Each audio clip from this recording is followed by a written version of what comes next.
It's Jerry Citarella again with Jerry Citarella Presents, here to educate, inspire, and enlighten. Today's more about education and enlightenment. And what I'm going to talk about are probably the two biggest mistakes people make when investing. These are the things that hurt more people than I would say anything else that I've seen. And I've been doing this a very, very long time.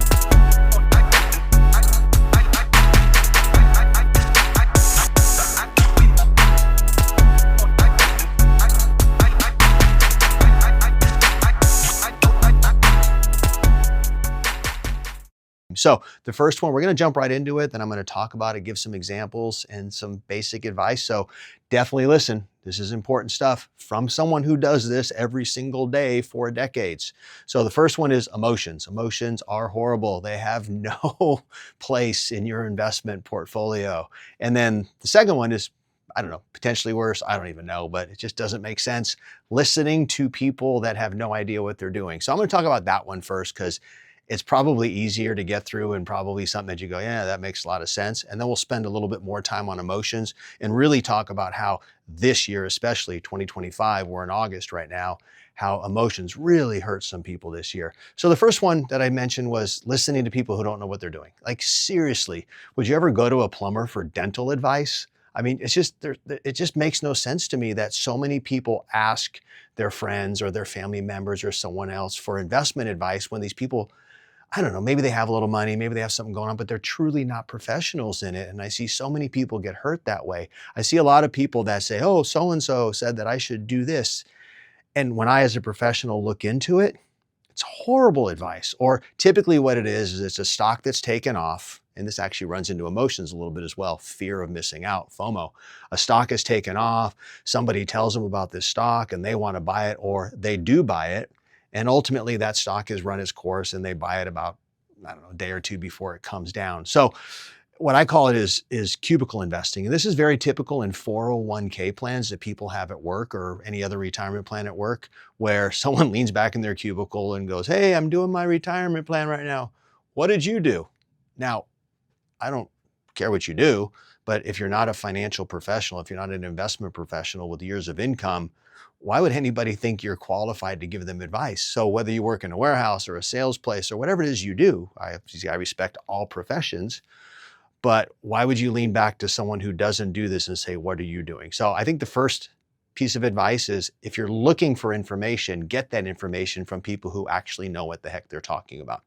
I always say to people, if you wouldn't feel comfortable if somebody came to your door and said, I just won the lottery and I won $10 million, can you manage it for me? If you weren't comfortable saying yes, one, why would you consider managing your own money? And two, why would that person just knock on a door and ask you, because you don't know anything anyway? So let's make sure that we ask people like we would anywhere else who are professionals for the advice we need. Second, emotions. Oh my gosh, this one is, it's frustrating, but it's common. One of the advantages we as financial professionals have is we have the ability to take the emotions out of the decisions that are made about your investments. You don't. I can tell you from experience, my personal investments that I manage have more mistakes in them than the money that's managed by the company that I'm a partner in. So seriously, I even look at my own money a little bit differently. You know the old saying, every mechanic always has a broken down car. Sometimes we don't do as good of a job with our own stuff based on the profession we're in. But the reality is emotions are a killer. And they run rampant in the world of investments and hurt people dramatically. I can show you examples of when things are up or going up. You feel like you're missing it. And most people get into investments a little bit too late. And then when things are going down, people get scared and typically get out of things right at the absolute wrong time. For instance, this year as money managers, we actually made some changes to make our portfolios more conservative at the beginning of this year in early February. And part of that was because honestly, we had a lot of people calling us saying, hey, this really aggressive stuff is doing well.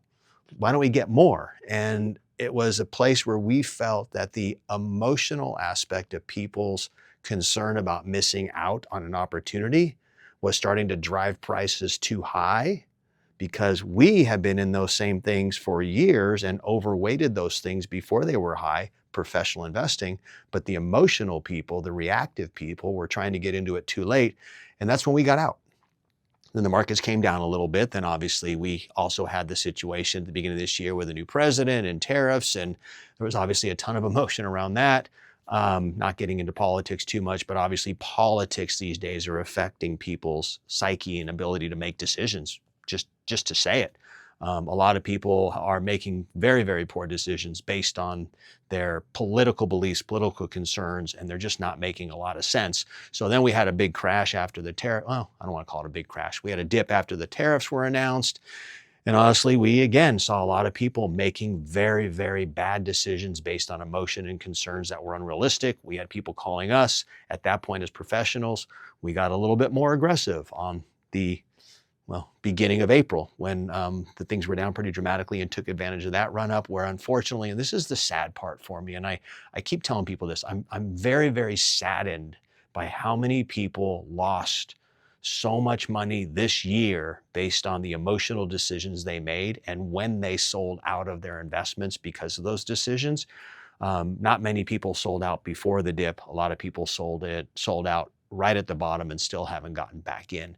So emotions are a big killer, and you have to understand the reality of these things and the timelines in long term. I'm not going to go into a big dissertation about time in the market versus timing the market and long-term investing versus trying to pick winners and stuff. Just know that emotions are really, really bad. And what I always like to say to people is a little story I tell about how somebody who's a professional can handle it better than you. And the example I use is if you were skydiving, right? You're about to get into a plane, you're about to strap on a parachute, a pack, and you're going to jump out of the plane. Now, who is more emotionally involved in that decision than you? Nobody, right? You are going to be emotionally more interested in you landing safely than anybody else. Maybe your wife and kids have an equal level of emotion, but that's your thing. You're attached to that more than anybody else. Now, let me ask you this question. Even though you are the one who's most involved in it, do you think your emotions about that would help you or hurt you if you were the one who was packing your own chute? Second question, would you prefer to do it yourself, or do you think a professional would be better to do it? Because if you're packing your own chute and you're emotional about it, you might be winding something up and going, let me just go just a little bit tighter. So one, lack of experience obviously doesn't allow you to do that as well. And then two, the emotional aspect of it, just because you're more emotional about it, doesn't mean you're going to be better at it. So who would be better at it? Someone that's done it 1,000 times and has no emotional concerns and won't pack it a little tighter because it seems a little windy, or pack it a little looser, or whatever the technical terms are. But you are the one who's most interested in the outcome of that event.